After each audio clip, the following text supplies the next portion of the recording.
Please stand for the pledge. Pledge allegiance to the flag of the United States of America and to the republic for which it stands, one nation, under God, indivisible, with liberty and justice for all.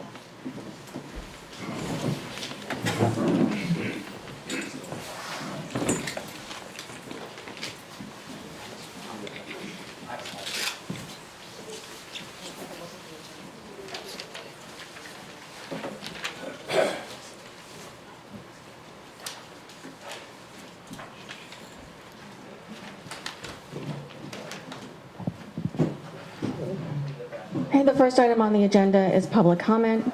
Please note, this is a time to make public comment on pending actions by the town board or on issues the public would like the town board to address.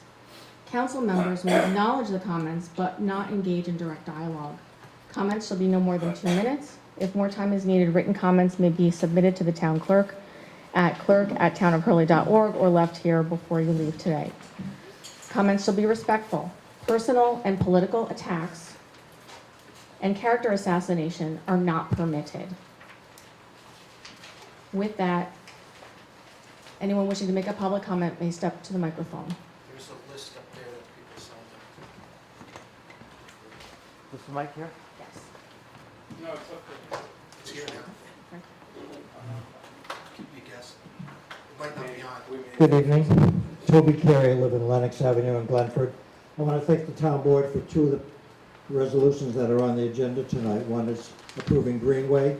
As I mentioned at another meeting, Meg and I went to the Greenway operation. We're very impressed, and I'm glad they're coming to Hurley. I think it'll be a great opportunity for people to save money and to do good. Also want to thank the board for continuing with their procurement policy changes. This is another way that I think we're taking care of the environment because we're factoring that in all our purchases. So thank you to the board. Thank you.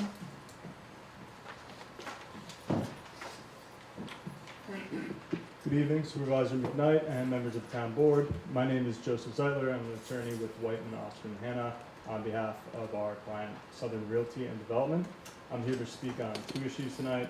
The first issue I'd like to discuss is the FOIL request we submitted to the town related to the review of the comprehensive plan. Our most recent FOIL request was submitted on January 24th, 2023. Our office did not receive a response of acknowledgement of the FOIL request within the required 5 business days pursuant to New York State law, and that's Public Officers Law, Section 89(3)A. As a result, on February 15th, 2023, we followed up an email to the town clerk and requested a response. This also went unanswered, and our office filed a FOIL appeal on March 15th, 2023, which also was not answered within the time limit prescribed by New York State law, and that is Public Officers Law, Section 89(4)A. It wasn't until April 7th, 2023, 72 days after we submitted our request and 23 days after our appeal, that we finally received an acknowledgement. Failure to acknowledge and respond to the FOIL request and the FOIL appeal, and the continuing failure to provide the documents requested is unacceptable. The second issue involves the invoice provided by the planning board on behalf of work performed by the planning board's attorneys to our clients in regards to our client's application. The invoice appears to be for approximately $20,000 for work performed by the planning board attorney and his associate from July 6, 2023 to August 25th, 2023. In New York, it is well settled that any fees charged to an applicant must be reasonably necessary to the accomplishment of the statutory command, and it has been further held that fees charged to an applicant are unlawful that do not represent necessary expenditures, but rather conveniences to the board for fulfillment of what in the end is their own decision-making responsibility. And so we request and urge that the town review all invoices in order to ensure that what is being invoiced and charged to the applicant is within what is permitted under New York State law. Thank you for your time. Thank you. Next person wishing to make a comment, please step to the microphone. Please make sure you sign the sheet there for public comment.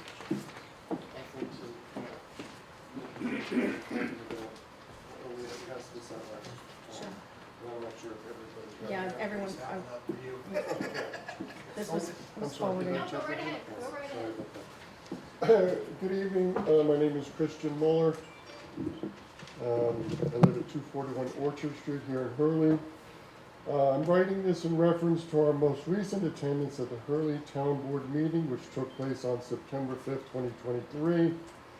As you may recall, it was brought to the attention of the board that there were significant issues regarding drainage of runoff that was saturating our property at 241 Orchard Street, as well as that of our neighbors at 231, 235, 249 Orchard Street, and 328 Hillside Avenue in Hurley, who all attended the meeting in which the current and progressing issues affecting our property were discussed. We want to thank the members of the board for taking the time out to hear our issues and to discuss during the meeting the possible solutions to the problems affecting our community. And these issues have resulted in a situation in which we are unable to have the use and enjoyment of our property for a significant portion of the year. Specifically, our backyards have become saturated with rainwater and runoff from adjoining property and Hillside Avenue to the point that an unsafe situation has resulted. Our family has been unable to use our showers, restrooms, washing machine, or dishwasher for extended periods of time. We discussed having the town engineer come and meet with the property owners, and an emergency resolution was passed specifically regarding the situation on my property that renders the backyard so saturated with water that my septic system is unusable. On September 19, 2023, Dennis Larios met and spoke with us and our neighbors. Among other issues, he determined that the drain water culvert running between 249 Hillside Avenue and 231 Orchard Street requires immediate repair. In addition, solutions not just for my property, but for those of my neighbors were also discussed, and any possible resolution to the problems affecting my property will have to be community-centered, especially regarding the runoff from Zanderhook Road, Hillside Avenue, and surrounding streets. Thank you for your attention to this matter.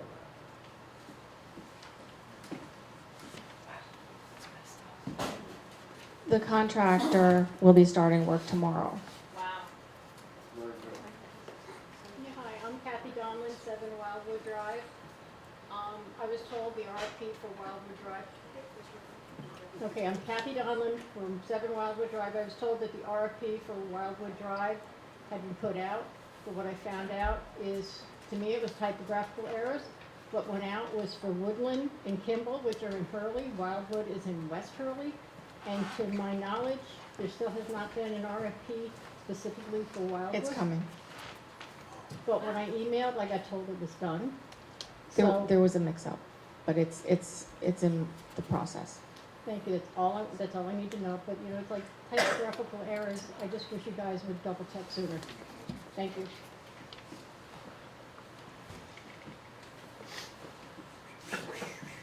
My husband is tall. I'm Nanine Funicello. I live at 241 Orchard Street, the tall man over there. And I want to thank the board for sending out people to fix the pipe on Hillside. But I would also like to say I'm a little bit confused as to how that affects Orchard Street. And I think it's great that that pipe is being fixed. There are small children. That's a huge safety hazard. But as far as I know, that's not going to really affect the drainage problem on Orchard Street. And we are still inundated with water. You know, this is an extremely frustrating position for me to be in. I started emailing in March. Nothing has happened.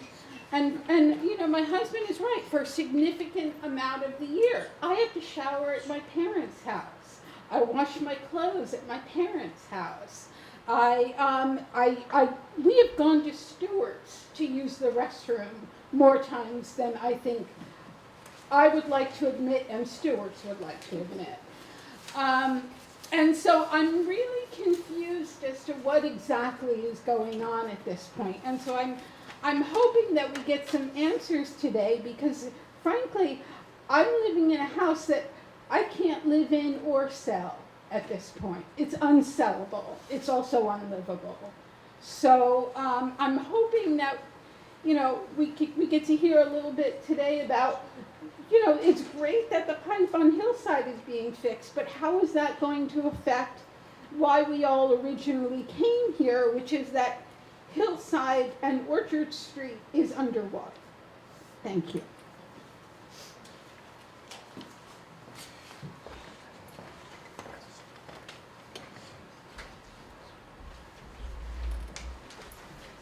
Jeff Albert from 39 Brittany Drive, West Hurley. I'm going to read to you the letter that I sent to the board, the email I sent to the board on October 4th. It was to address, I believe, a misunderstanding on the severity and the longevity of the issue that we're suffering of the drainage problems in our backyard. It is unclear if a full grasp of the issue is being realized. As a means to achieve some common understanding, I offer this background. We've been pursuing the town to perform some much-needed deferred maintenance on and off for 20 years.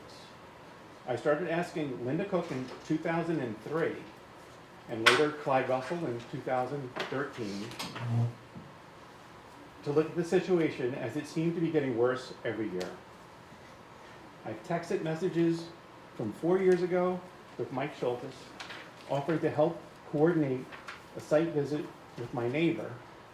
Mike's work stopped in December of 2019 when he determined that his efforts could constitute trespass and that the town, and put the town in legal jeopardy. Since then, Jill and I have been routinely attending the board meetings. You may recall last year, it was October of last year, that my wife broke down because nothing is happening. I know I'm not making public comment, but I just want to say, because we also live in a house that we cannot live in and we cannot sell. Yeah. I love your opinion. In October of last year, the board determined and correctly justified its actions to review from the town's engineer was in order. The Wednesday before Thanksgiving, Dennis Lario stopped by my site to put eyes on the situation. In February or so, I don't remember the exact date, Mr. Lario was presented to the board the USGS and the LiDAR maps indicating the bowl-like nature of the area in question. He concluded his presentation with a request for a town to seek permissions of the affected properties, owners and occupants, so that to access their properties for the sake of surveying. Letters went out late spring. I think I've got the letter here now with me. April, I believe it's dated. 18th day of April. The letters went out.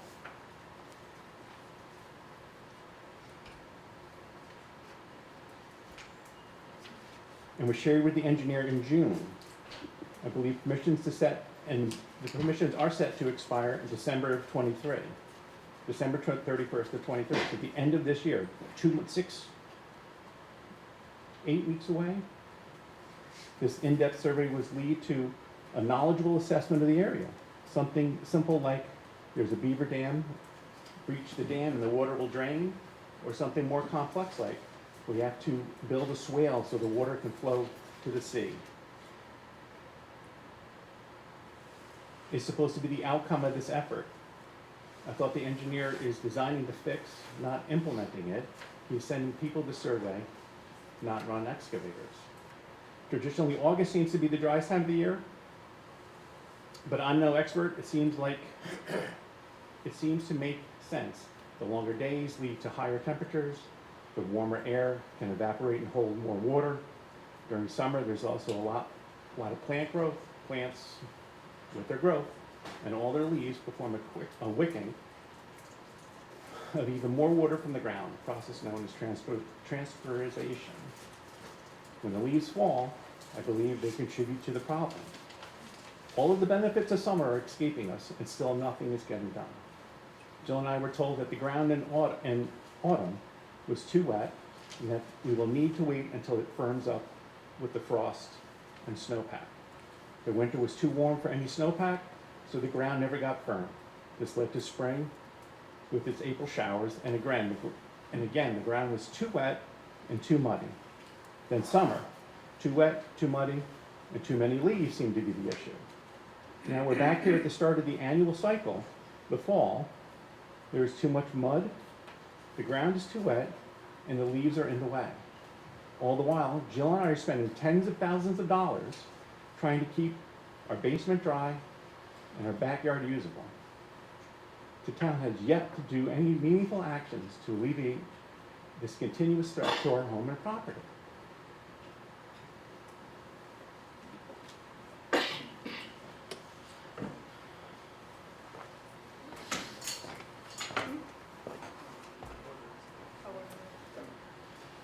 Hello, Winnie Sokolowski, 390 Joyce Lane. So I'm just looking for clarity around the speed bumps.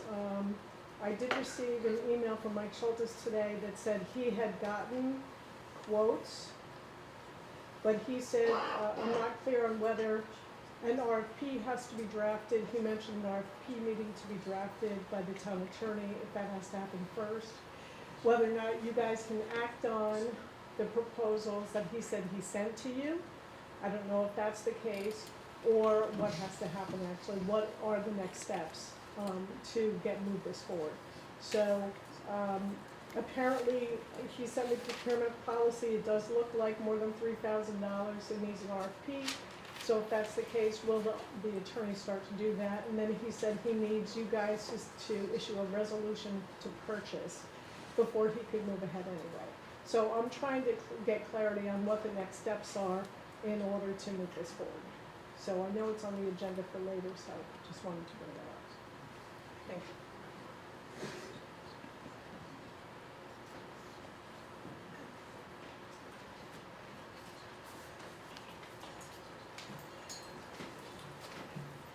Hello, everyone. John Perry, Sunset Terrace.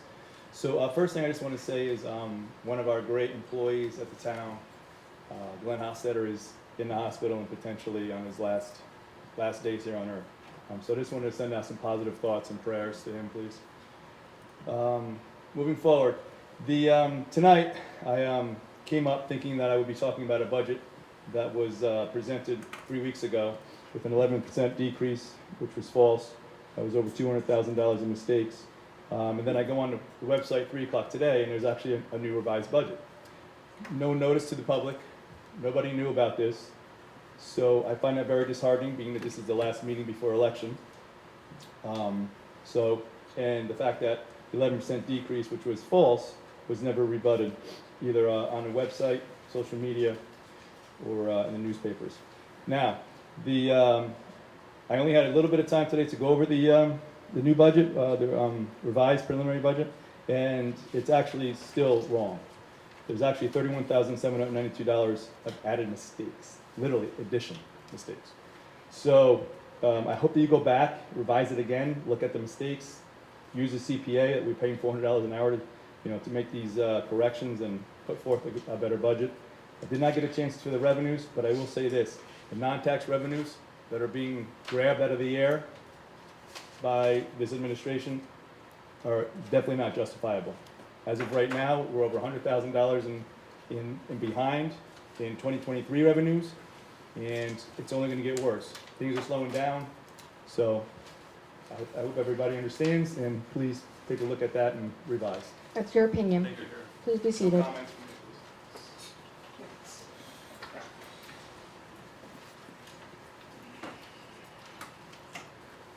Anyone else wishing to make a comment, please step to the microphone.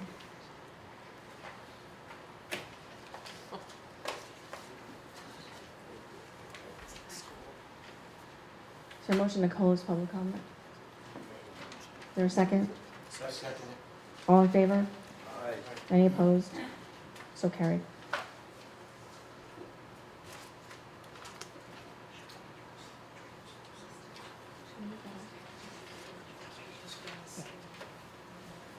Okay, in the interest of time, I'd like to move the drainage issue to the top of the agenda before we do resolutions.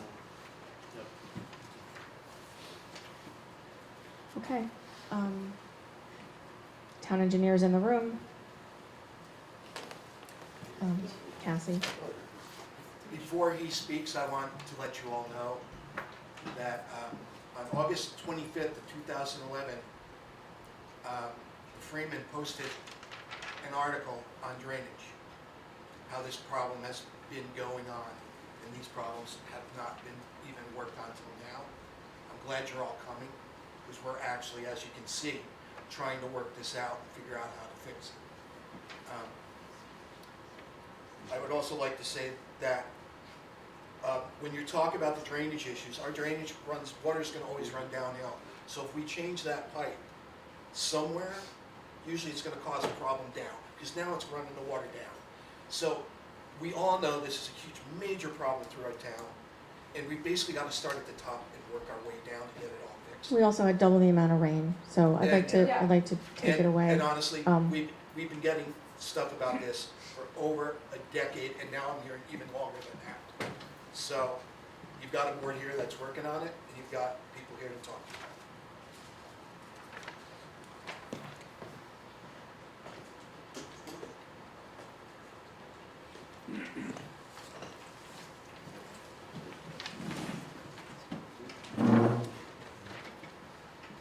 I am Dennis Larios, engineer for the town. I'll speak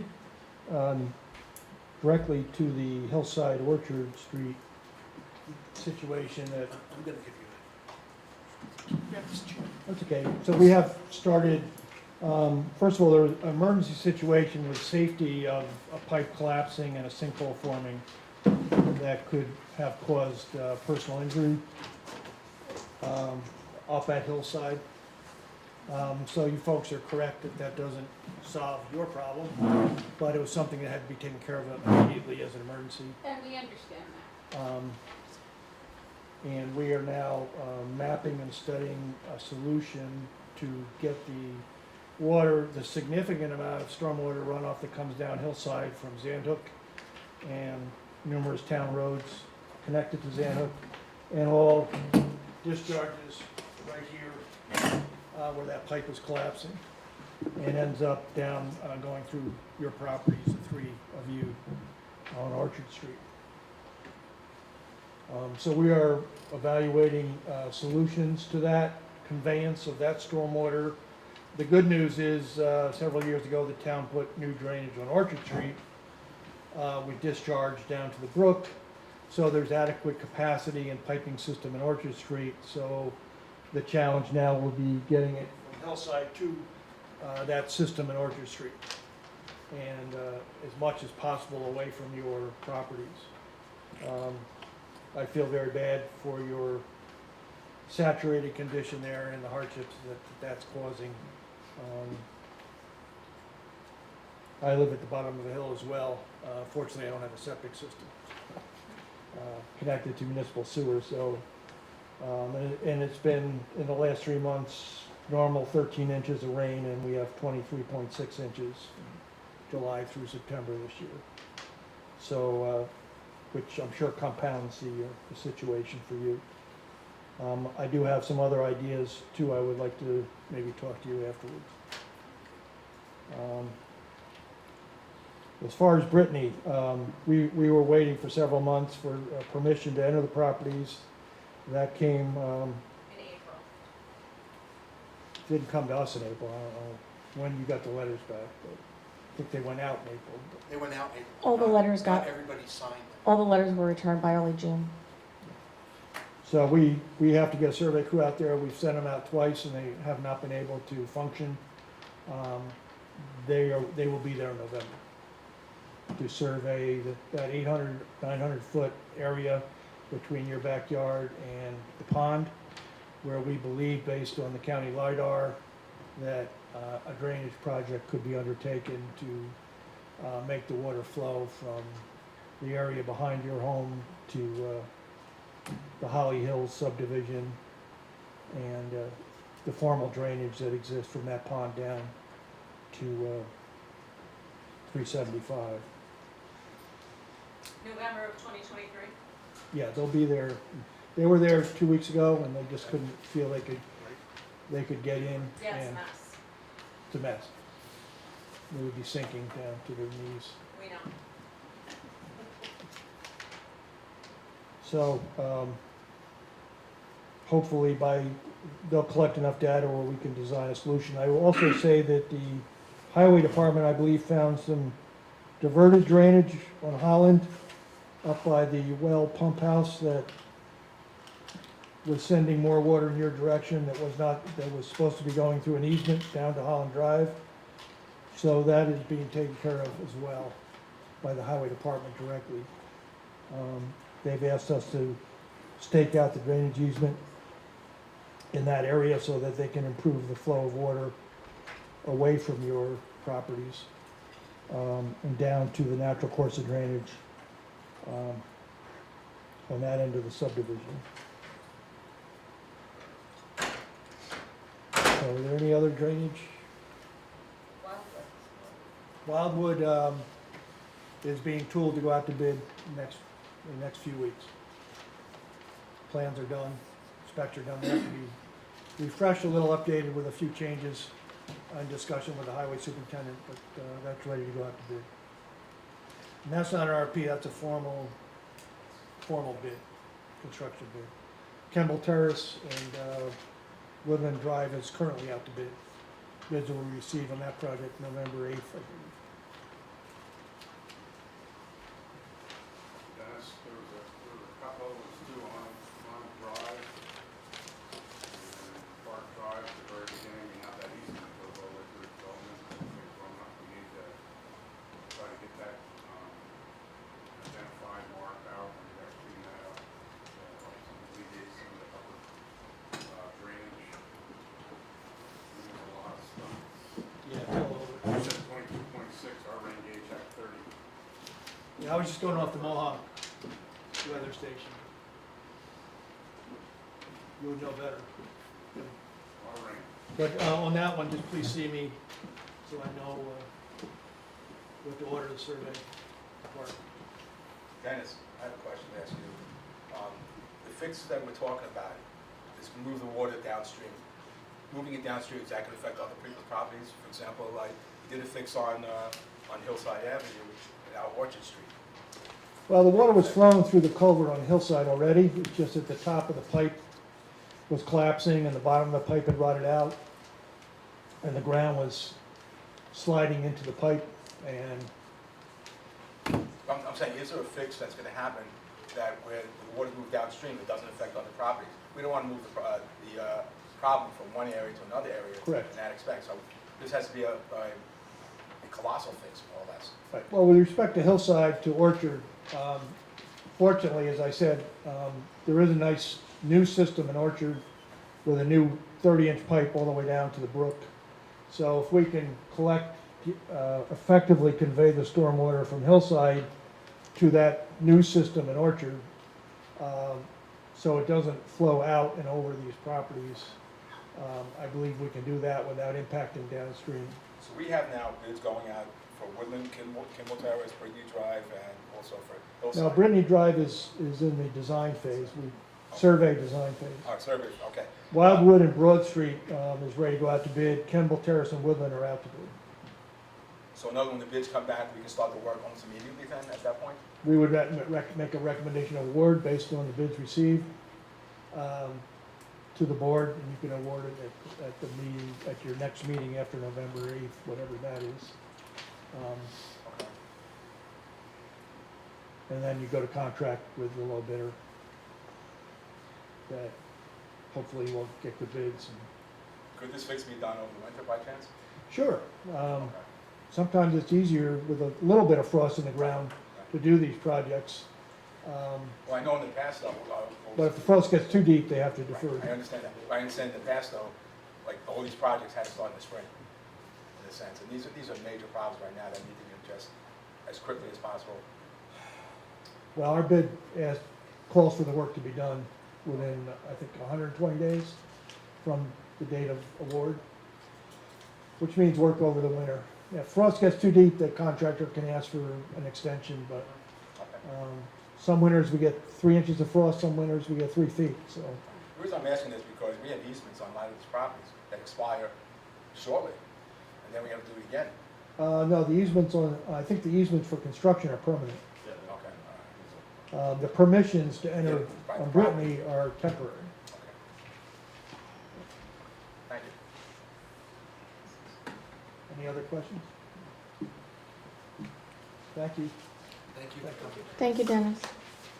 Thank you for all you do.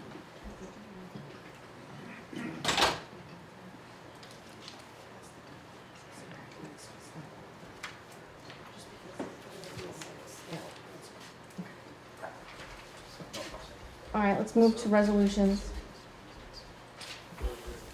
First resolution on the agenda is the Justice Court audit. Something we do every quarter.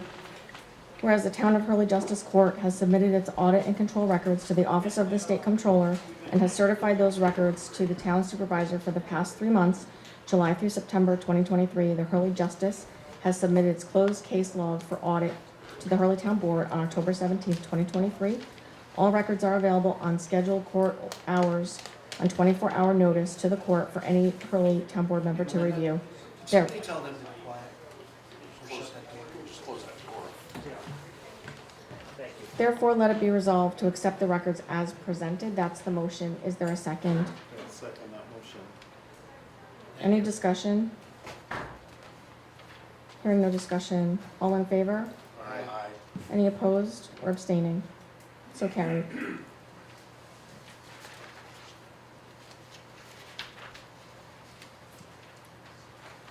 Second resolution on the agenda is the resolution to continue an internship.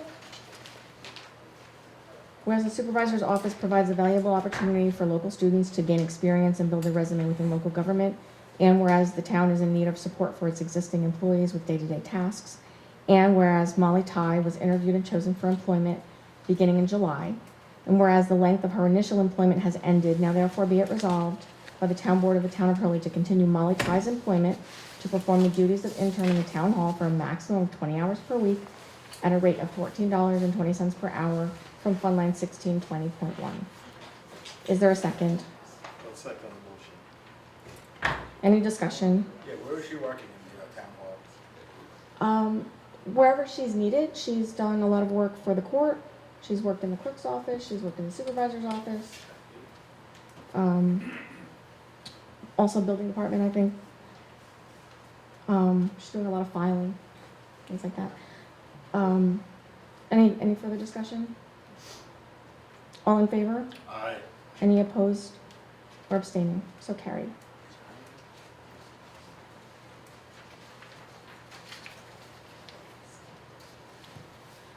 Resolution to adopt Town of Hurley Local Law Number 4 of the year 2023. A local law amending Chapter 35 of the Code of the Town of Hurley entitled Procurement Policy to provide the town with all powers possible under state law in procuring goods or services. Whereas a proposed local law entitled A Local Law Amending Chapter 35 of the Code of the Town of Hurley entitled Procurement Policy to provide the town with all powers possible under state law in procuring goods or services has been submitted to the Town Board of the Town of Hurley. And whereas on September 19, 2023, the Town Board declared that this proposed local law, a Type 2 action under the State Environmental Quality Review Act, SECRA, pursuant as a routine administrative action which has no significant impact on the environment. And whereas a public hearing on this proposed local law was opened by the Town of Hurley Town Board, opened and closed the public hearing on October 3rd, 2023, during which all those who wished to be heard were permitted to speak and or to submit written comments. Then why was it in my packet? Is this not it? Okay, sorry about that. It was included in the package. Okay, so it's the policy, right? Yes. Okay, so. Let me see.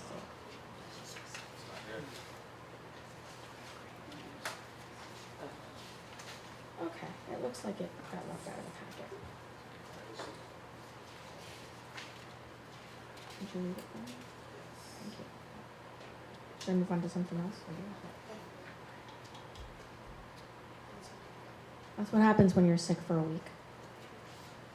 Alright, so, resolution to adopt the town. resolution to adopt the Town of Hurley revised procurement policy. Whereas on October 3rd, 2023, the Town Board adopted Local Law Number 4 of 2023, which updated the town's procurement procedures and authorized the adoption of procurement policy by resolution of the Town Board. And whereas a copy of the draft procurement policy has been reviewed by the Town Board, it is on file with the Town Clerk procurement policy. And whereas the adoption of the procurement policy is a Type 2 action under the State Environmental Quality Review Act pursuant to 6 NCRR 617(5)(c)(3 as a routine administrative action which has no significant impact on the environment. Now therefore be it resolved by the Town Board of the Town of Hurley that the procurement policy is hereby adopted and that the Town Clerk is directed to amend the procurement policy to indicate it was adopted on this date.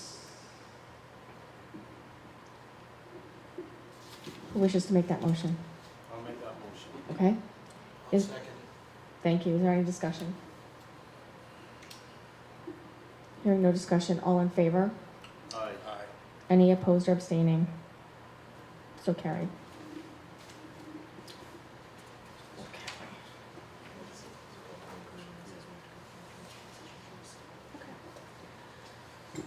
Resolution to hire part-time justice court security officers. We've had a little bit of turnover. Some folks are no longer able to be here on the days that court is in session, so. Whereas the insurance company has instructed the Town of Hurley that a trained, certified court security officer must be in place when justice court is in session. And whereas the safety of both the court staff and citizens is of utmost importance. And whereas the Town of Hurley has created positions of part-time court security officers through Ulster County Civil Service. And whereas Ulster County Department of Civil Service has verified that a part-time court security officer working 20 hours or less each week is considered non-competitive and is eligible for hire. And whereas the current court security is unavailable for all the days of justice, the Justice Court requires a court security officer. And whereas Mark Grimes and Doug Hoyt were interviewed for the position of part-time court security officer by the Justice Court. And whereas the town has passed a resolution to hire certified court security personnel to $25 an hour and set a minimum number of hours to 3 hours per session, which is in alignment with other municipalities. Now therefore be it resolved by the Town Board of the Town of Hurley to hire Mark Grimes and Doug Hoyt to perform the duties of court security officer for a maximum of 20 hours per week at a rate of $25 per hour. That's the motion. Is there a second? Second. Okay, is there any discussion? Hearing no discussion, all in favor? Aye. Any opposed or abstaining? So carried. Resolution for Halloween curfew. Be it resolved to set the Halloween curfew for October 31st, 2023 at 8 p.m. for children aged 16 and under without an adult. That's the motion. Is there a second? Second. Any discussion? All in favor? I do. I have one question. I don't know if this is out of line for most towns, but we have the age of 16. I'm almost wondering if 18 is better. It is 16 for most Is communities. it? Yeah, Is it down that's 16 in most typical. communities? I just remember when I was 16. Yeah, it is 16 for most. Okay. All in favor? Aye. Aye. Any opposed or abstaining? So carried. Resolution authorizing professional, oh, I'm gonna skip that one for now. Sorry. Leave that one for the end. Resolution authorizing the execution of an intermunicipal agreement regarding highway department shared use of equipment and services. Whereas the Town of Hurley has determined that entering into an intermunicipal agreement with the County of Ulster with respect to shared use of certain highway and non-highway specialty equipment and skilled personnel in substantially the form on file with the town clerk, intermunicipal agreement is in the best interest of the town. And whereas the proposed action constitutes a Type 2 action which will not have an adverse effect on the environment. And now therefore be it resolved that the Town Board of the Town of Hurley does hereby authorize by the favorable vote of not less than a majority of all the members of the board as follows. 1, the Supervisor of the Town of Hurley and the Town of Hurley Highway Superintendent are hereby authorized and directed to execute the intermunicipal agreement between the Town of Hurley and the County of Ulster in substantially the form on file with the Town Clerk with such changes as shall be approved by the Supervisor and the attorney for the town and which do not affect the substance thereof. 2. Supervisor of the town of Hurley, the town clerk, and its officers and employees and agents are hereby authorized and directed for and in the name and on the behalf of the town of Hurley to do all acts and things required or provided by the provisions of the intermunicipal agreement. 3. This resolution shall take effect immediately. That's the motion. Is there a second? Second that motion. Any discussion? Yeah, I'd like to know, in other words, here on the first column, first number 1, it says Supervisor, Town of Hurley. Turn your microphone on. Hi. Yeah, I'm on the first, on number 1, it says Supervisor of the Town of Hurley and the Town of Hurley Highway Superintendent. Shouldn't there also be like a stipulation for the Highway Superintendent, Town of Hurley also? Should make that be part of that agreement also? It's and. Supervisor of the town of Hurley and the town of Hurley Highway Okay. Superintendent. Okay, good, all right. Mine's Just worse worded- than, I just worded. okay. I'm done. Any other discussion? All in favor? Aye. Any opposed or abstaining? So carried.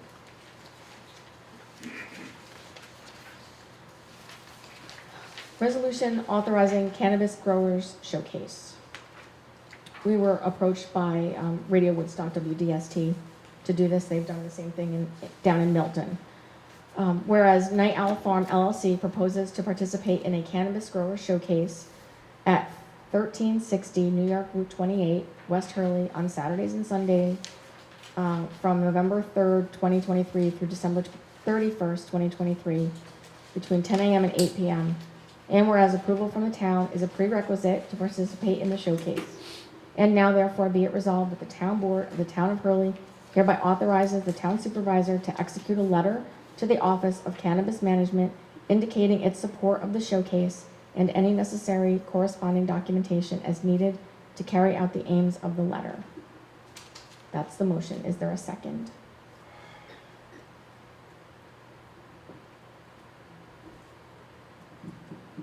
I'm going to second it. Any discussion?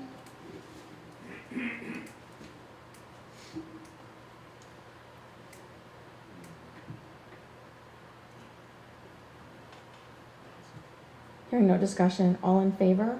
Aye. Aye. Any opposed or abstaining? So carried.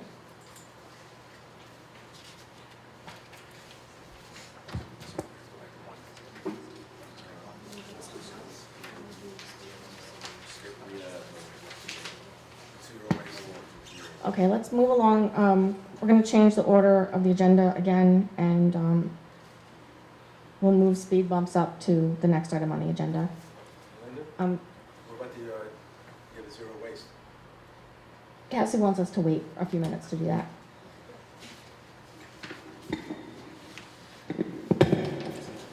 You want this microphone? Yes, It's a little so- echoey. So to answer Winnie, who I believe came up earlier, so part of the reason that we moved this up was because the town procurement policy just got changed. It's effective now since the law was already on file.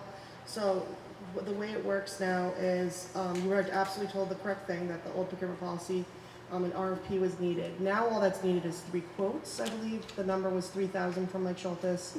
So all we need for the board is 3 quotes or from a state vendor, and I believe this could be something on the state vendor list, I'm not sure, but if it's from the state vendor list, that's approved in the procurement policy as well. And then that could just be bought, and that we'll work with the town highway super to get that hopefully awarded next meeting. Isn't he here? If he would like to speak, he can, of course, weigh in. I think he stepped out of the hole. We've been talking to Dennis out there. Dennis accepted. Yep. So, yeah, so once those are put forward, we'll be able to get that awarded before the board. It's just a matter of getting quotes, and luckily, the new procurement policy, you don't need an RFP, which was part of the issue. So you have not gotten quotes, because Mike indicated in an email to me that he sent the quotes. So And they're from Traffic Logics. I have not seen them, and that, if he sent them to someone, he didn't send them to me. Winnie, apparently you're the connection with the highway department and us, because we don't get anything. The last one, we didn't even know the last one until we heard it from you. No, and you know, we will follow up. This just got passed, so confusion, you know, stuff happens. I think now that this passed, hopefully, we do need 3 quotes, however. It's not just one. But if anyone would like a copy, the procurement policy will be posted online and it's available at the town clerk. So if you're ever curious of how things are ordered, it is now going to be available to the public. So it's not a state bid, you just have to get quotes. Or yeah, if you go from he's right, the vendor list, which if that's from the vendor list, now I'm not sure, but if Mike says it is, it can't, then 1 quote could be sufficient. It just depends on how the bid is done. Yeah, he didn't specify if it was that he just said, I received pricing, from Traffic Logics, which is the same company that sold us the speed sign and sent it to the supervisor. Yeah, so we'd have to clarify.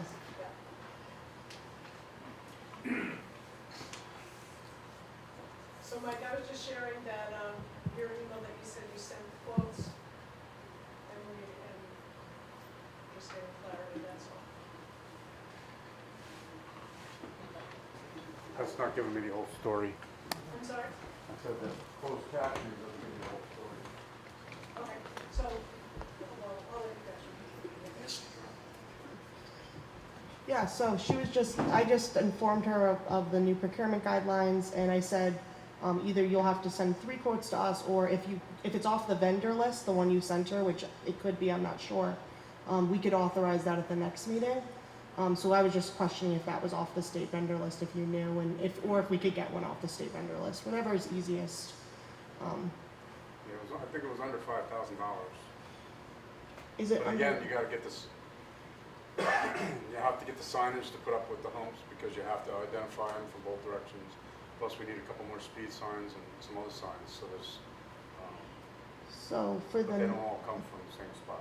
so for this, if it's all together, we could bid those, you know, and we could bid the signs and that. Signs come from Portcraft, which is the prison. We get everything from the state prison system for signage. Is that on the state vendor list? Is that approved? I'm just not sure. Yeah. If it's on the state vendor. Everybody gets the stuff from the prison system. If They you print could- all the signs, the street signs, stop signs. So if you could just send me where it's on the state vendor list and that, we could draft a resolution for both, and then we don't need 3 quotes. I don't know if it's on a vendor list now. All I know is that every municipality in our county buys from Portcraft. Well, if you could show me a piggybacking contract that's also allowable under. I'll look. Yeah, That's so- where everybody gets their signs. Yeah, no, and I believe you. I think you know what you're talking about. So if you could just send it to me, that'd be great, and then we could, the town board can decide whether or not they authorize this, since we know it's a pending issue. What about the electronic ones? I wouldn't think the court would make them, right? Mike? Yeah, do we need that? I think that was brought up before too, that we needed a speed monitoring device once the humps were put in to make sure they're being Speed effective. sign. Just a speed sign, not a monitoring sign. Because what we would do, we would take the speed sign data, and that would be the traffic study, to see if it's actually slowing them down. Oh, We so would place it like where we had the sign, if we put a hump right there by the sign would sit there and see how much we're slowing the vehicles down. Got it. So that would help for the traffic study too. Okay. And then, like Dennis and I spoke, if that supports what we think, then we can make permanent homes. Now, can we use the one that we have? Yeah. Okay, Yeah, that was the plan. okay, got it. Mike, can I, Oh, there you go. Mike, can I ask you, please, we seem to be getting all our information through emails you're sending to Winnie, and you're not sending to us. You need to get us the information too, so please forward the information when you get it about these projects, because we're having no idea, and people are still coming and talking to us about it. Save us all a bunch of time. Anything that I discussed with them, I discussed with the supervisor. You want to answer that? But all in all, we will be able, once Mike sends that to me, which it sounds like he already has them, so hopefully we can put this on the next agenda, and if not, I'm sure we will have a reason and we can have an update. But it sounds like they might be a piggybacking contract, which is even better, so, and that's now also authorized by. Our procurement policy made this easier to buy stuff, so we have more options, so we don't have to state bid everything. That was the purpose of we updated the state guidelines, it now matches what the state allows. So the town has more power, the highway super has more power, to buy things that are necessary if they're under a certain amount, same with the town clerk and other. Knowing that at the end of the month, we've got a holiday coming up in November, we've got the elections and everything else, board meeting and stuff. Is there a time frame you need to have this information from Mike before the next meeting, so it's can be settled and handled accordingly? I'm not getting a full story because the closed captioning is gibberish, but. The next, What are you looking for? What? Chuck was just asking about timing to provide the board with the necessary information. If you guys adopt the resolutions to authorize me to go out for quotes on this, I'll do it. I've already sent this stuff. I thought you said you had quotes. Yeah, I do. I have one quote. The other So- guy didn't quote. The other company was a Canadian firm, which I don't really So I think, relish doing business with. I think there's been some misunderstanding. You're right, before the procurement policy, we would need to go out to bid, but the new procurement policy, since this is under $5,000, I just need quotes. Or if it's a state contract and I know the highway department has a vendor list that other towns use. You can just go out and look and see if it's on the vendor list, and then you don't need 3 quotes, you just need 1 quote. But you understand that the traffic control is under the general fund. Yes, so the speed I bumps. need authorization or resolution to go. Correct, but in order for me to draft a resolution, I need the actual specifics. But you're right, and I can't speak to the budget, all that's a town board decision, but I would just need an identify of what they cost, here's the quotes, and then it goes to the town board vote. But in order for me to draft something, I need more information. I can't just, the town board can't authorize a carte blanche. That's just not how the procurement policy of this town is now drafted. So you need the quotes first, then you draft the resolution. Correct. With the quote and. With them attached, so it's clear, and then if the town, the records of the town indicate how much it costs, so if the town's ever audited, it's an audit problem. It's an auditing thing, so if the town's ever audited, there's protection.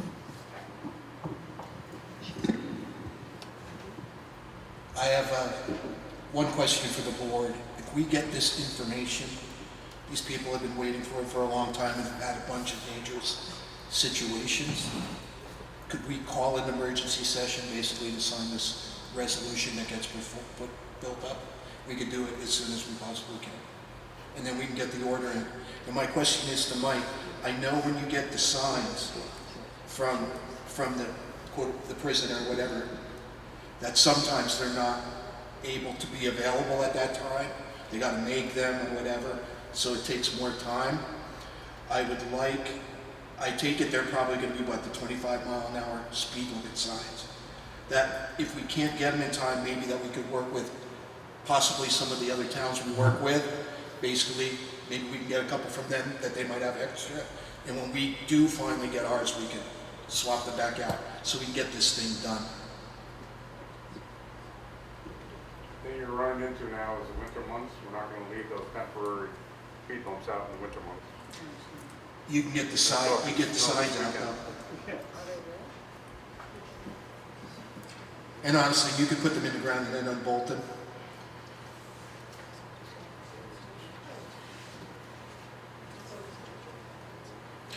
The speed humps, Mike, there's 3 different ways to put those in the ground.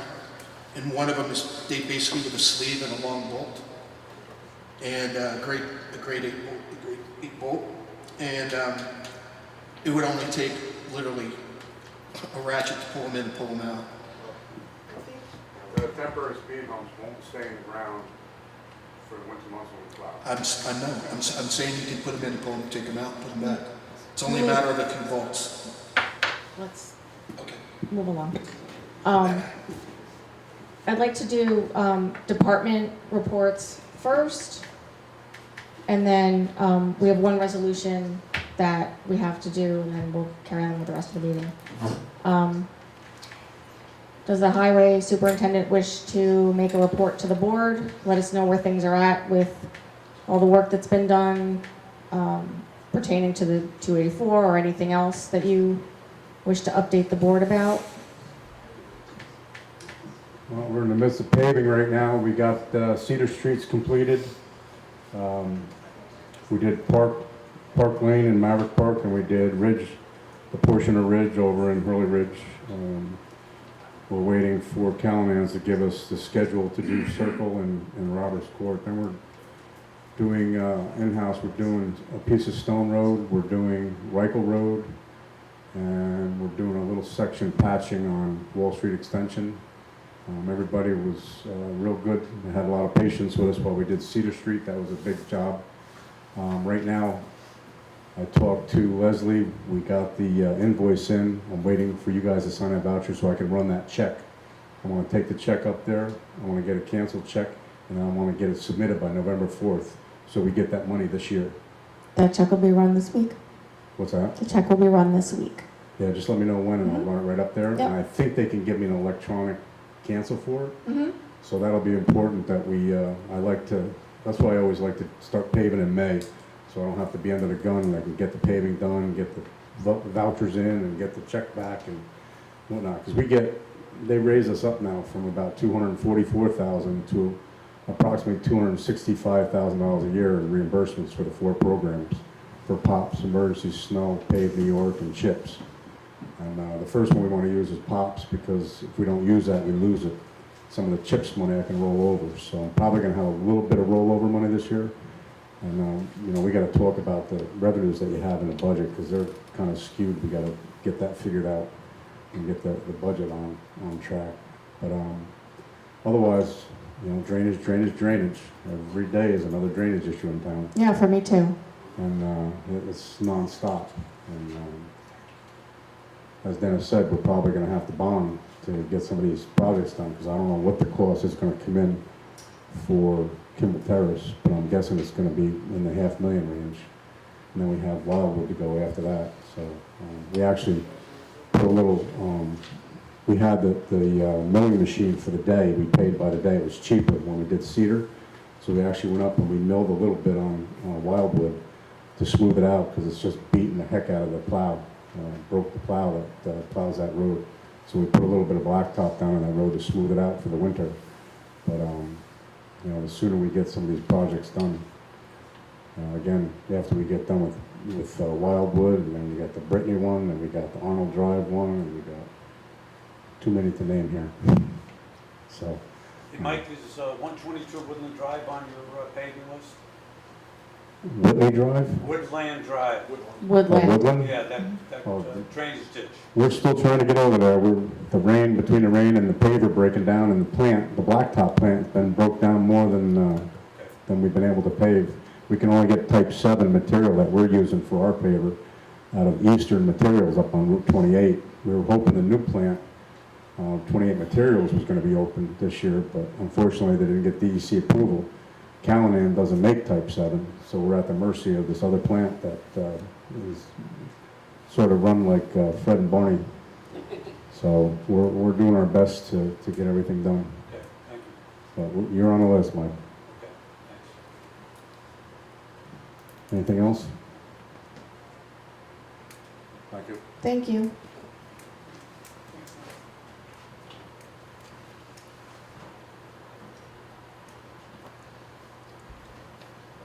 The next item is a resolution, and the town board is going to, I'd like to make a motion that the town board go into attorney-client meeting before we go into this next resolution. Is there a second? All in favor? Aye. Okay.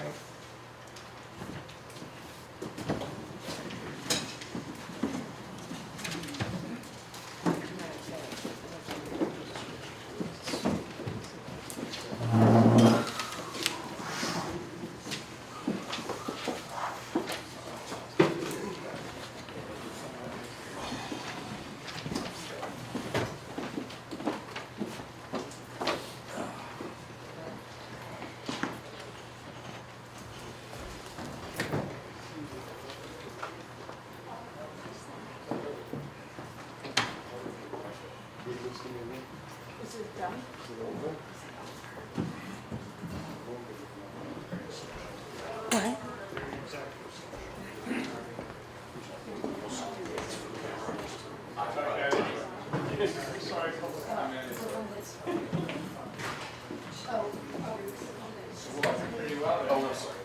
What? Yeah. doing?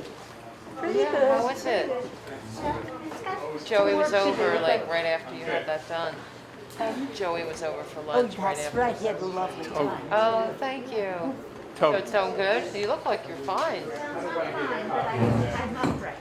Good, good. I hope everything goes great.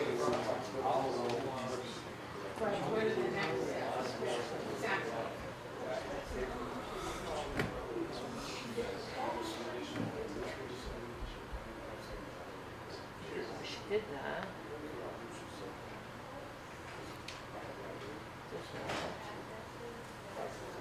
She did everything. We'll see.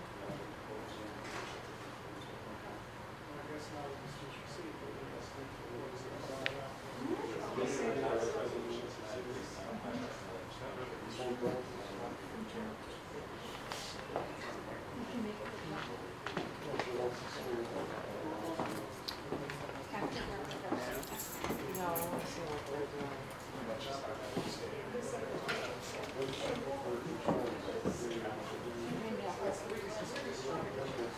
Oh, please.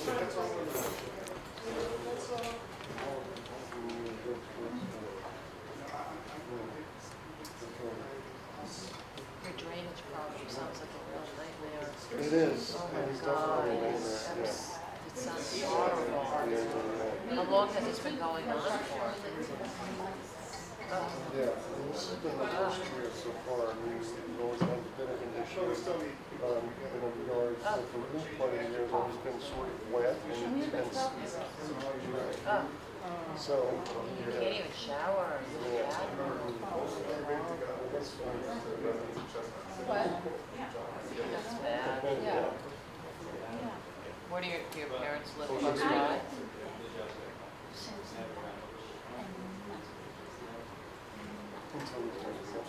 No, it's still not. That's been created. We're just chatting. We're just chat now. I have a neighbor who has a pipe that just goes right into his lawn.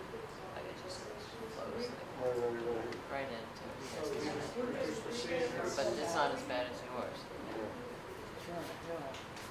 Yeah. Oh, that's terrible. Did you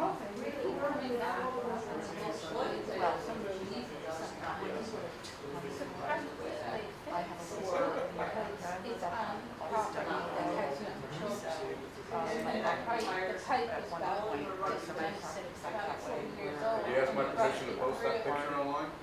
So I have a little line that was like dug out,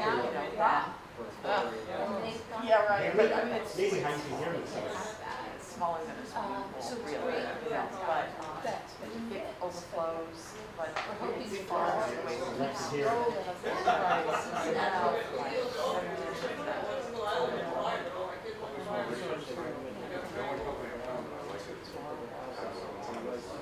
yeah, wasn't there? And then we used to come to the meetings. There was a guy in the springtime who lived over near Joyce Lane.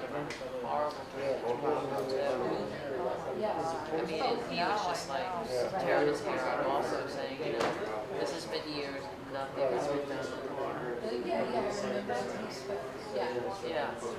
I mean, he was coming to every meeting just saying like, yeah, he had to. It was just ridiculous. It seems lately, you know, it just takes so long to do procurements and this and that. It's like ridiculous. Can't just go out and fix it, you know, like we used to. Yeah.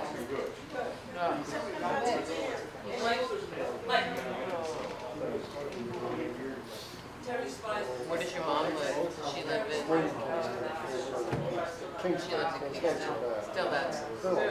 I didn't have a dryer for like 9 months, and I had to go dry my clothes at another house. I mean, that's like little, very little compared to minor compared to what you had to do. But what a pain in the butt.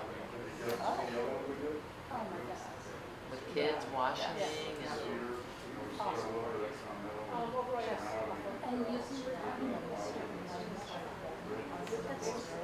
Okay. But I can't like recall. It's like you really have to build an outhouse. No, seriously. Oh, but we did, when it was recording flipping, so, that's a backup. I would It's an have, unpleasant. I literally would have built an outhouse.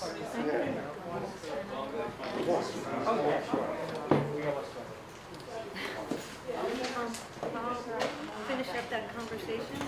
Can we finish up that conversation today? Hey, how you doing? Yeah.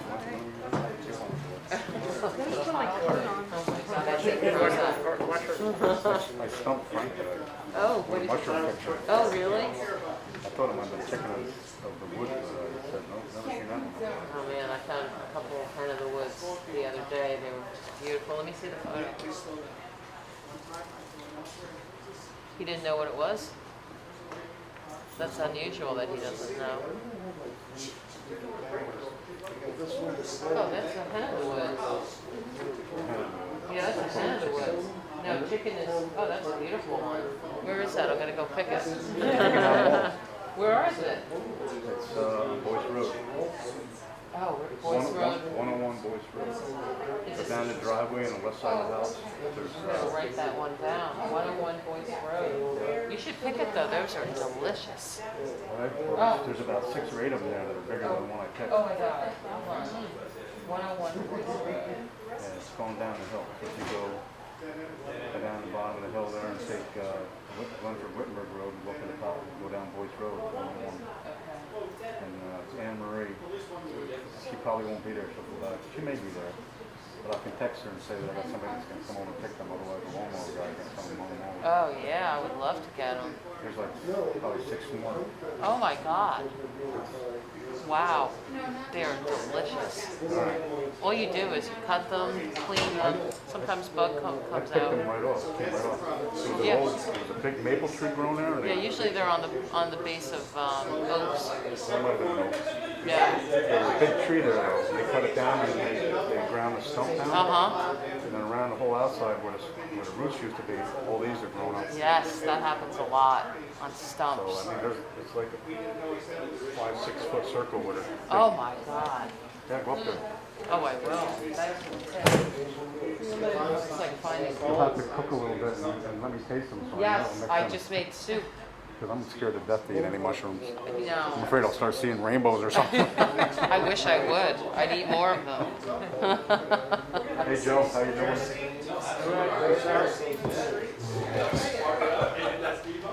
Keeping busy?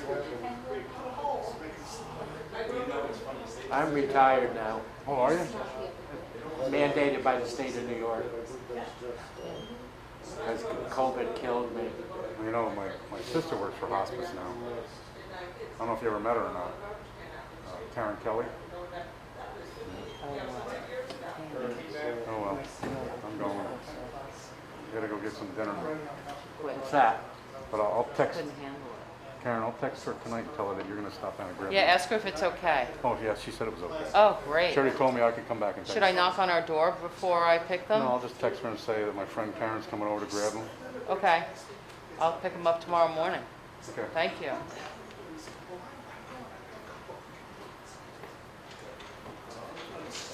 Oh my God, I'm being recorded.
Composting, look it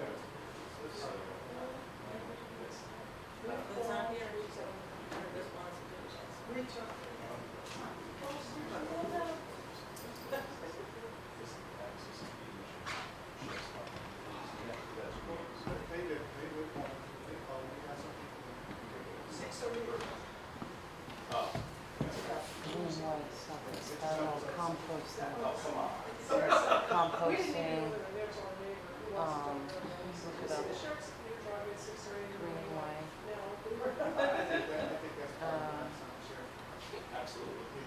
Greenway composting.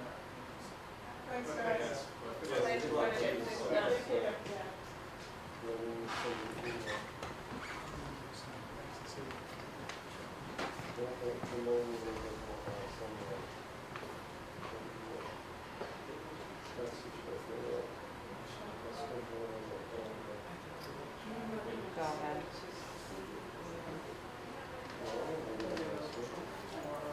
I'm in the city tomorrow. Oh, where are you? I'm getting my hair done tomorrow. Oh, okay. That'd be for 2 days in a row. Well, not in a row, but.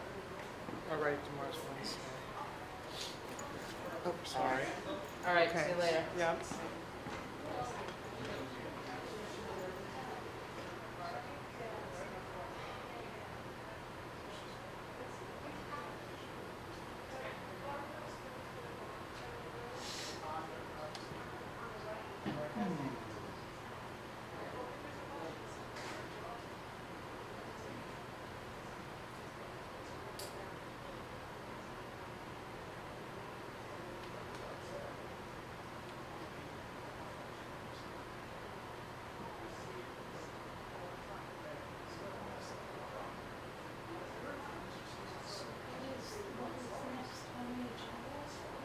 Next on the agenda is for them to finish whatever's on their agenda list.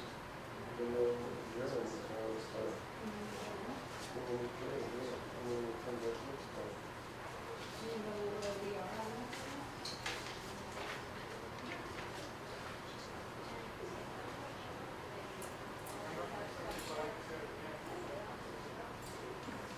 Well, they were just talking about that when we looked outside.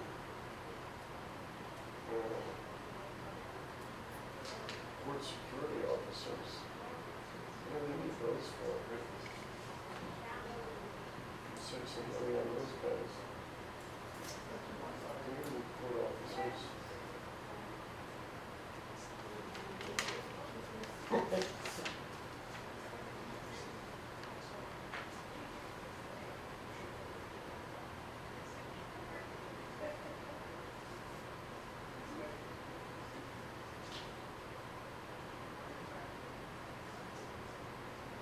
Authorize town supervisor signature for WDST Cannabis grower Workspace events. Maybe that's what we're all doing. Telling the sense.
How are you?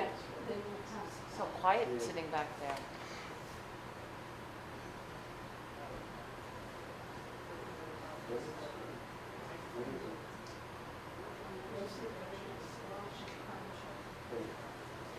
How was your summer? Heck. So fall-like now, it's sort of like, you like, yeah, I like fall too. Not crazy about winter, but. What happens to your drainage problem like in the winter when things freeze and stuff? Does it get better? Well, I mean, we don't have as many problems, but we have a skating rink in our backyard because it's frozen. Our entire, I'm pulling it up right now. yeah, we have basically our entire backyard is one giant lake of You might ice. be able to charge admission and Yeah, right. open up a hockey rink. Yeah. We used to skate when we were young. There used to be a. This is my backyard. There used to be a. Yeah, It's all ice, yeah. I mean, that's not snow. You see, there's no snow. Yeah, it's just water ice. It's just the ice. We used to. My daughter ice skated on it last winter, yeah. They I used have to- a video of her ice skating. The firemen used to flood the pond behind the church. Right. When we were young, we used to have skate back there all the time. It was really fun, you know, to have a place to It's skate. a nice, like a show. It's not a backyard. Yeah, exactly.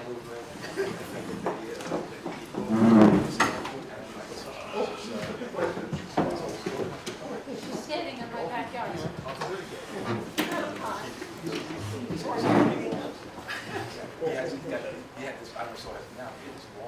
I'd like to make a motion to come out of public, attorney-client. Okay, all in favor? Aye. So carried. Okay. No decisions were made during our time in the other room.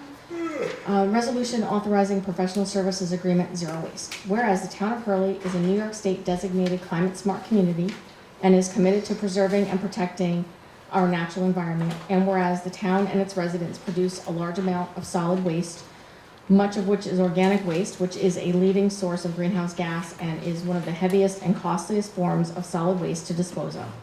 And whereas the town of Hurley issued a request for qualifications RFQ dated July 7, 2023, inviting interested respondents to submit proposals for a zero waste solid waste management system during said period. And whereas draft RFQ copies were made available to interested parties in the Hudson Valley region prior to its formal release. And whereas there was a 60-day comment period following the distribution of the draft RFQ, but no comments were submitted during this period and no substantive adjustments were made to the RFQ. And whereas the final RFQ was released on July 7th, 2023, and made available to all interested parties that requested copies of the RFQ. And whereas in accordance with the provisions of Section 120-W of the General Municipal Law, the draft and final RFQs were advertised statewide and locally as follows: New York State Register, New York Environmental Notice Bulletin, Daily Freeman, Hurley Public Library, West Hurley Public Library, and on the town's website. And whereas the town of Hurley only received a single proposal from Greenway Environmental Services of 205 Hurds Road, Clintondale, New York, 12515, in response to the RFQ. And whereas a form of agreement for services with Greenway Environmental Services has been prepared and presented to this board, a copy of which is on file with the town clerk. And whereas it would be in the best interest of the town to engage the contractor and proceed with the agreement. Now therefore be it resolved by the town board of the town of Hurley as follows. 1. The town supervisor is hereby authorized and directed to execute the agreement in substantially the form on file with the town clerk, with such changes as shall be approved by the town by such officer and which do not affect the substance thereof. 2. The town supervisor, the town clerk, and the town's other officers, employees, and agents are hereby authorized and directed for and in the name and on behalf of the town to do all acts and things required or provided by the provisions of the agreement. 3. This resolution shall take effect immediately. That's the motion. Is there a second? I'll second that motion. Okay. Discussion. Turn it over to Cassie. Yes. I was just, so now we're just gonna review the contract before the town board approves it. So the scopes of services we'll get to is an Exhibit B. The initial term is 3 years, and then if the town would like to continue it, it is 5 years. 119M requires contracts 5 years or less, so that is the max that it could be. There's a guarantee of qualifications, and that just says they say who they say they are. There's a term completion schedule, again, we'll go through that, that's Exhibit D. There's a right to inspect, and then I added the municipal standard clauses, and those are things like indemnification, following state law, OSHA requirements, DOT requirements, things that I put in all municipal standard contracts.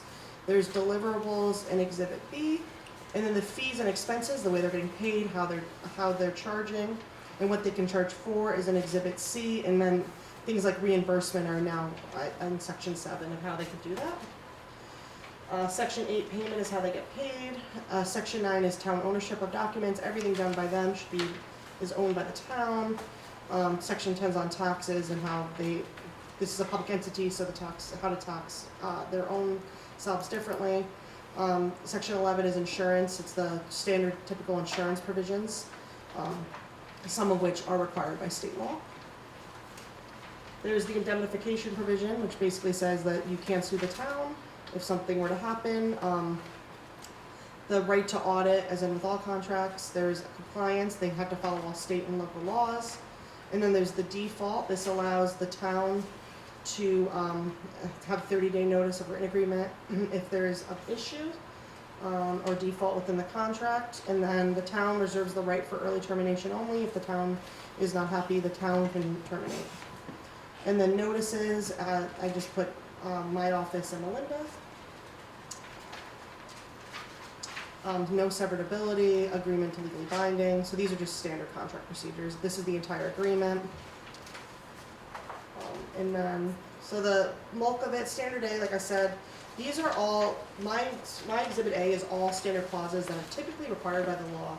So you have things like workers' comp, record keeping. I pull these from the state website typically, and then I just edit them. And, so these are with all my municipal contracts. Exhibit B is specific to this contract. So, Cassie, did you edit anything in Exhibit B? No, Exhibit A, there was nothing about this contract that would require anything special. Okay. So like, if you look, like, for example, 5 wage and hours, I pull that straight from Article 8 and Article 9. Non-inclusive bidding of 103D, that's required by all contracts that's in the RFQ. The international boycott provisions, record keeping requirements, OSHA, ethics. The state makes it say no investment in Iran. So conflicting terms, this exhibit, because these are out by the state, if there's a conflict, we'll go back to the Exhibit A. So sexual harassment, things so basically I don't ever edit these just because these are standard. I may cut things, but for this contract, since it's a basic contract. Okay, all right, thank you. Exhibit B, so basically Exhibit B is the scope of service. So what they're gonna do is, there's several stages to this project, but essentially there's the actual taking of the material and the running of the compost facility, and then there's the educational component to the town. So, step 1 is to do research and interviews. So, the deliverable, so each step has a deliverable. So the first deliverable is they will provide analysis and written report of the current operations of the town, including financials, conclusion, recommendations. Then they'll make a presentation to the town board during one of your workshop meetings. And this is because they weren't exactly sure of, there's some still outstanding questions that legal needed to look at. Step 2 is the design. So they're going to design a program. We know that they're going to have a bin, but how often are they going to bid? Who's going to pick up the bin? Things like that. And then I look, the DEC permits on here, secure amendments to CCR. So things like that. So Greenway is going to be responsible for just making sure that this runs smoothly. Then the next, and then if you look, you'll see my cost estimates. These are just estimates. If they think it will take longer, but that's what these are. Like I said, these are just estimates. So That's something that might have to be worked out for them. Step 3 is actually contractor will assist the town. So part A, step 3 is getting that up and running. So an on-site workshop, that'll be when they do their education. So they'll get feedback from the town, they'll get participation rates and results. So they'll be able to give another presentation to the town to see if it's actually working. So part 4, step 4, is the grant proposal. So they'll be writing a food scrap diversion grant proposal, and this was in the RFQ. So this is their match grant that they said they were going to get. And that's the estimates for that. And the deliverables are just writing the grant. So then part B is actually the ongoing waste. So once all that's done, then they'll have it will be smooth.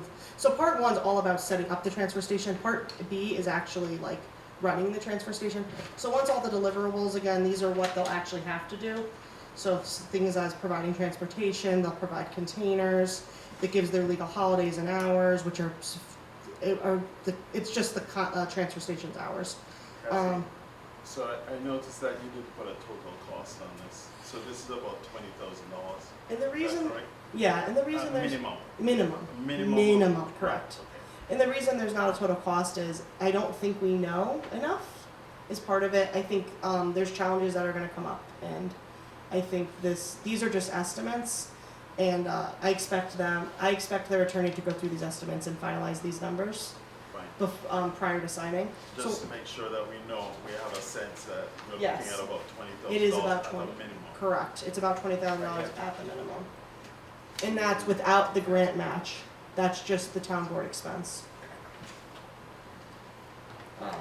Plus $55,000, $5,500 for the grant match. So if they don't get the grant, it'll be an additional expense. And then if you look, Exhibit C is actual startup. So all of the first costs are actually getting it up and running. Exhibit C is the actual baseline, and this is where you have the total startup budget. Yep. So, and these are based off of their own, they put some numbers forward and then also state estimates. So total startup budget without all these steps is $20,000. And then labor, this is how much it typically costs. And you'll see that there's an attorney, a grant writer, an engineer, a webmaster. Those are their subcontractors that they will be responsible for paying. But I just want the board to know that that's how much those typically run and how much they charge per hour. Because they'll be billing against this contract. Then let's see. And then part B also has just more like service computation. And then Exhibit D is deadlines. So Part A is the first 90 days. So they have 90 days to get the contract up and running. Once it's granted and signed, it's 90 days from the signing. And then they have an optional extension of 30 days, not to exceed 6 extensions. So they have a 90-day initial, and then they have 6 months, and every time they want an extension, it comes before the board. And this, I think, will force like the contractor, we know where they are, we know what they're doing, and we know where it's at. And then Part B, which is the actual running, that's 3 years. So once it's up and running, it's a 3-year part, and then the law says you can only have 5-year running contracts, so then it's an optional 2-year extension, and then once it hits that 5-year, and these are separate. So the 90 days and the 6 months are separate because it's not up and running. Then Part B, once it's up and running, it's a 5-year max. So it's 3 years to start, and then if the town board agrees, they can extend it up to 2 years, and then you'll have to do the whole process again. But by then, hopefully, you'll have a contract if you'd like to continue their service. And then Exhibit E is just their subcontractors. So like I said, they have an attorney, an engineer, a grant writer, and a webmaster. There may be more, but these are the initial that were indicated to my office. Does anyone have any questions that they'd like answered? Okay, I think that, from my perspective, that's very clear. Thank you for the explanation.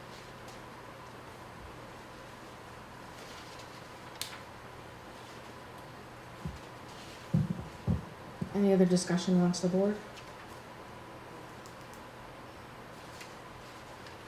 Hearing no discussion, all in favor? Aye. Aye. Any opposed or abstaining? So carried.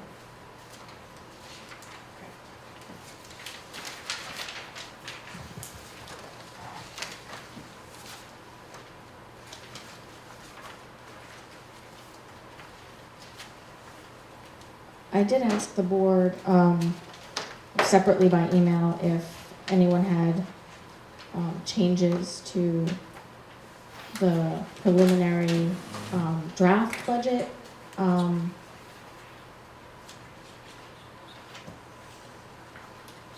didn't receive anything.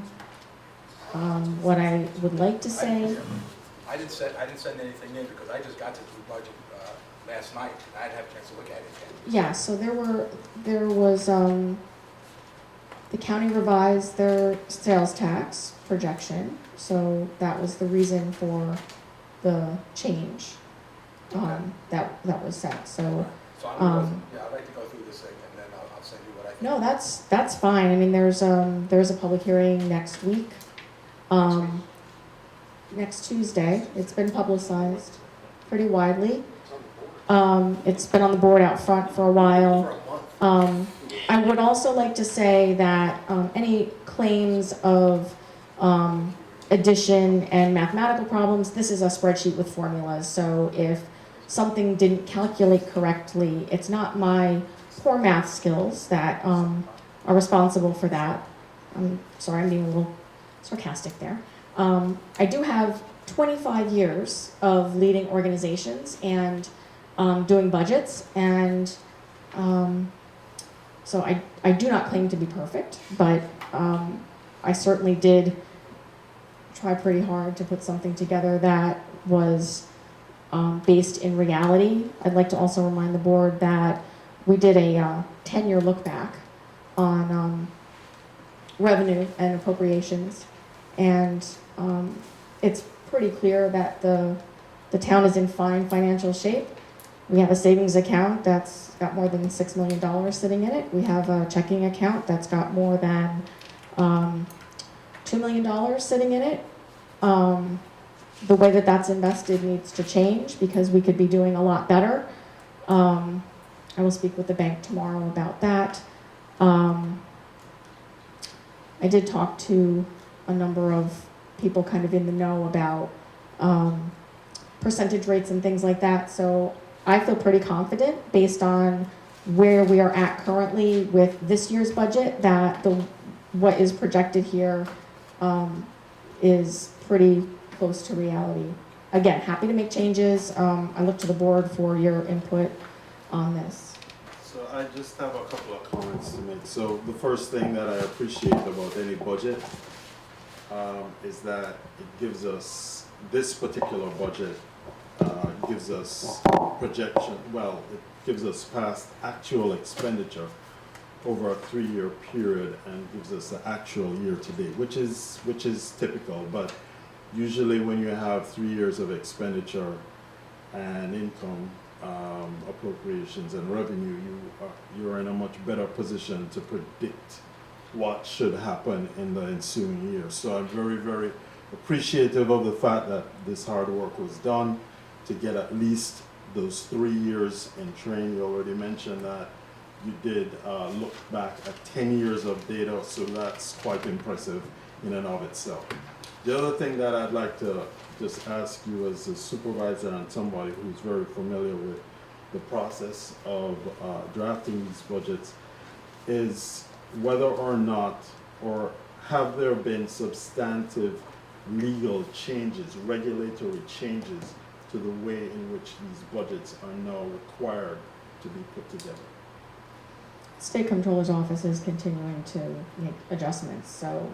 So are there, in other words, there are new regulations that are out?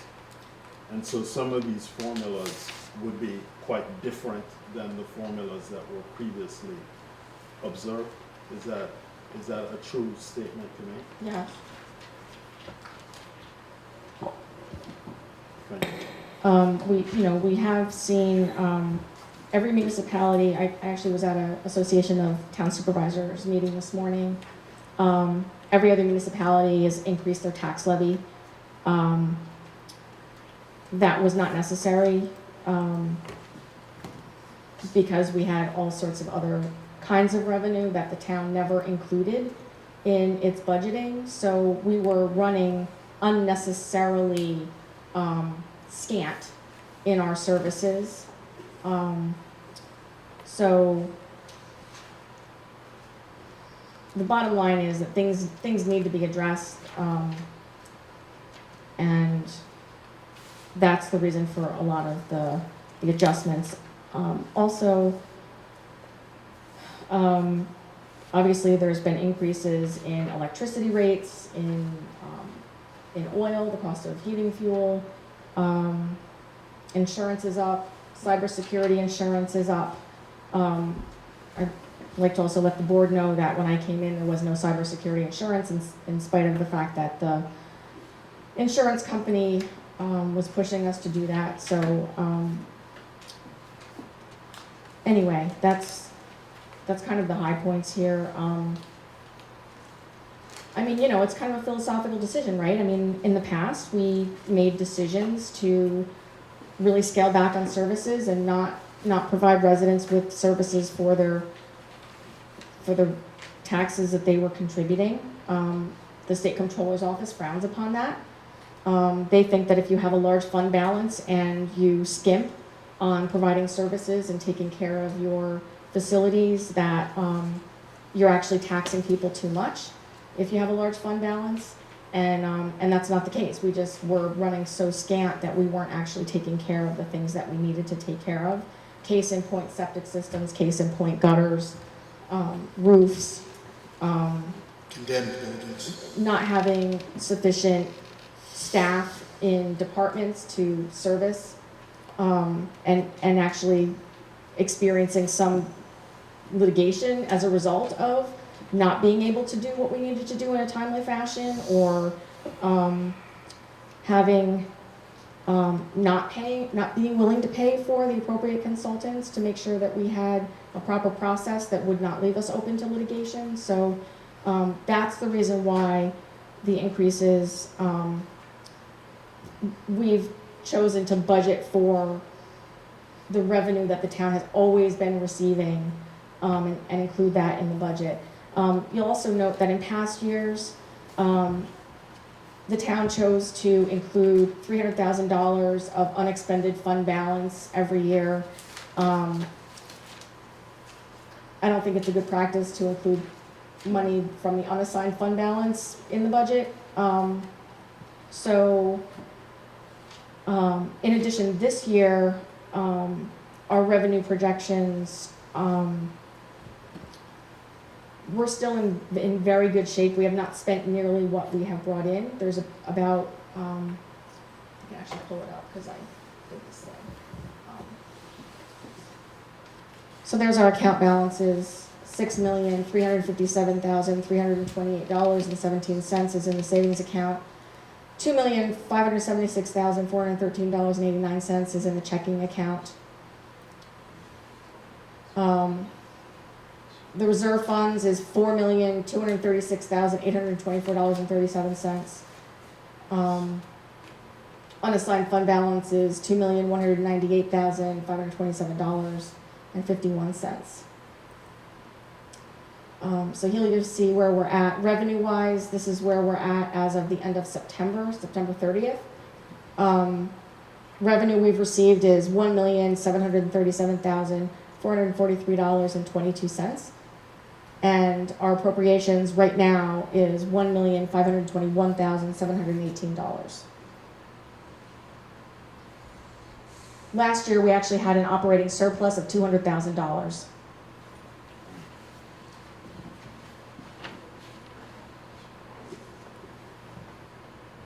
So here's the budgeted versus actual appropriations. You'll see that the blue lines are what's been budgeted over the years, going back to 2012. And the red is the actual appropriations. So you'll see that most years the budget appropriation is higher than the actual, which is good. There's a couple of exceptions. 2018, that's not the case, and 2021, that was not the case. And so here, budget appropriation is more than $2 million budgeted, and we're at not quite 1.5. So, it's about 1.5. Do you have a question? And actually, yeah, I realized I didn't update that graph. It's actually 1.5. Should be a little higher there. Go ahead. Are you finished, or do you? If you want to jump in. Yeah, the question was, so what is the comptroller's office suggesting the ratios that we're looking at there? What are they suggesting that how should we keep the expenditure, the projected budget and the actual budget? Do they have a formula, a strategy where we should be, like 10% below or 5% above? What is their thinking? Do they have a kind of a benchmarking that they? Hey, Gregory? Yes. If you go to the Ulster County Controller's website, you can look up, a lot of that is just posted in there. Well, and what I'm asking is whether or not there's a general way of identifying kind of where the variances should be. Yeah, I mean, it's always it's a good idea to just to be conservative, right? As conservative as possible. So I think that's overall the strategy. I mean, there's. So when we see wide variances, yeah. Okay. Yeah. This here's budget versus actual revenue. So you can see at the same time we have been very conservative in our spending, and we don't really ever spend what we budget to spend, which is good. As long as you're also taking care of what you need to take care of. And then we also were budgeting revenue very low and pretty consistently coming in revenue-wise much over what was budgeted, which that will give you a big fund balance, but if you're not investing that money back into the town to take care of what you need to, that's not necessarily a good thing. I do expect that by the end of the year, we will have received more revenue than what we budgeted for. We're close. We're within $59,000. We will definitely hit that. Yeah, we're I can within promise. we're within $59,000 of achieving the amount of money that we budgeted for, without those funds from the fund balance being put in there. Yeah, so we will definitely bridge that gap. So that revenue will be higher than that. And I just would like to add that, by putting more people into the proper place and putting proper people in the right spots, this is increasing our, look at our revenues. For instance, like John spoke about Glenn, unfortunately he was sick for a while and he's still very sick. By replacing and putting proper people in, we're actually doing what we should be doing and charging what we should be doing and doing what we, keeping an eye on things. And the more revenue we can, the more we can project to make payments to make improvements for the town. And that's been our goal since day one, since we've been in. And we're doing it. Okay. So last couple of slides are the tax slides. The town tax, it's pretty small over there. It's for Onteora Central Schools, the town itself is just about 4.9% of all taxes that we all need to pay. And the town highway budget is obviously a bit more than that. The town right now is 97 cents per $1,000 of assessed value. Kingston City Schools, the town portion is less. That looks like 3 to me, but I could be. 3.1, thank you. And then the highway department is what, about 5.7? 5.7. Yeah. So there's been a little bit of confusion out in the world, apparently, about a pretty basic thing. So I'd like to read this letter. I did forward this to all of you this afternoon. This is a letter to the town board from the assessor. Town of Hurley has seen a rise in sale prices for several years. In fact, the sales are pretty remarkable. As a result of this, the town's equalization rate has dropped to 64.4%, as well as the majority of other towns in Ulster County. This means the gap between the assessed value and the market value is getting bigger, which directly impacts tax rates. We do not want the drastic sale prices we have seen in the last 4 years and continue to see burden the longtime residents of Hurley. The state advises municipalities should be assessing at 100% equalization rate. Town supervisors and town boards have no say over the equalization rate. The equalization rate determines the amount of the tax levy that the municipality is dispersed.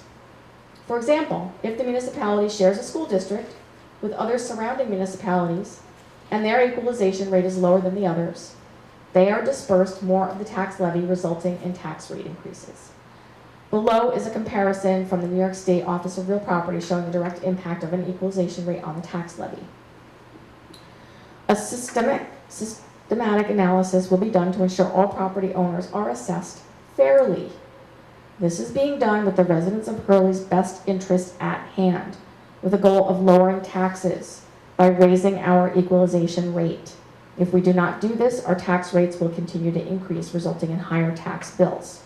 Please keep in mind, while doing a project like this, where assessments change across the board, assessment changes does not necessarily mean taxes will increase, especially if the town keeps its tax levy flat. Every resident will have an opportunity to come in and have a conversation with us about those things when they come down the pike. Just to let you all know, Town of Hurley, yes, is 64%. Town of Ulster is 61.42. Town of Lloyd is at 71%. Marlborough is at 61%. Marlborough is at 60.5%. Olive is at 90.95%, but that's because they do something called trend. They have a company that every year keeps an eye on it and keeps it much closer to 100%, meaning that what you're assessed at is closer to market value, right? So it's been suggested that we consider trending. So in the future, to avoid, because that would eliminate the requirement by the state that we do a complete revaluation every 10 years, and the price tag on that is pretty hefty. So that's something that the town board will need to think about. But there's a lot of misinformation out there spread by people who really don't understand the equalization rate and taxes.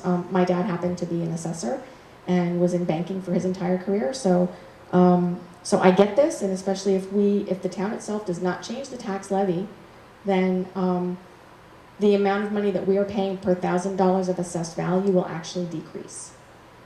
That's just how it works. So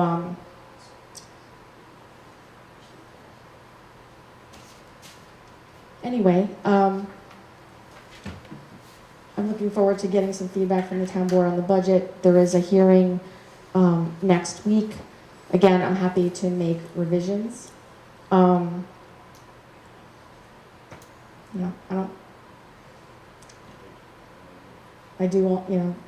We as the board need to figure this out, so.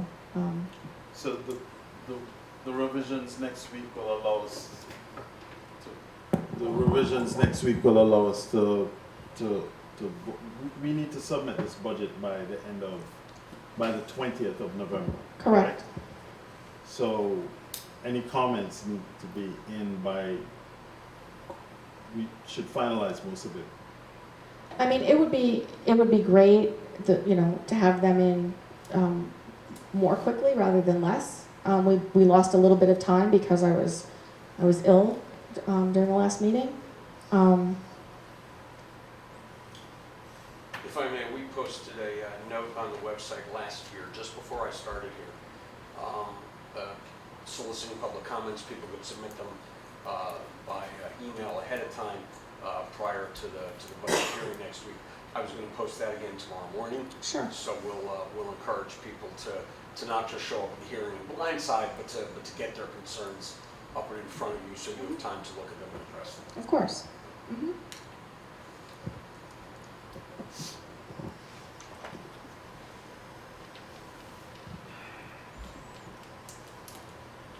I'd like to make a motion to approve the minutes from the last meeting. Yeah, I would say. Second. All in favor? Aye. So carried. Like, I'd like to add something before we close the meeting. I was just gonna make a motion to accept the supervisor's report. Okay, well, I thought you were gonna clear close before we. Is there a I'll second? second that motion. All in favor? Aye. Aye. Okay. All right, Peter, go ahead. I'm going back to the very beginning of the meeting with the public comments. And I don't even exactly know who the gentleman was who stood up and he asked for, about the FOIL request that he didn't get an answer to from July to March. And then in April, again, we know that Glenn's very sick, but Judy was very sick too, and we actually lost her. And Jody lost her husband also a few months before that. And we are still trying to figure out and get through the paperwork through Judy during that period of time. So you're hearing a lot of things that FOIL stuff isn't being answered, but it's not being answered because we're still trying to find some of this stuff.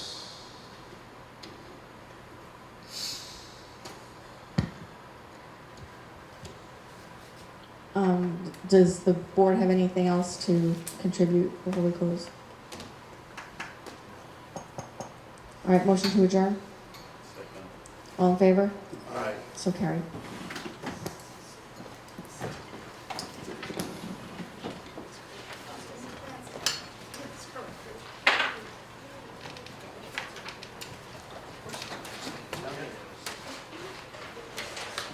Budget agenda. I know.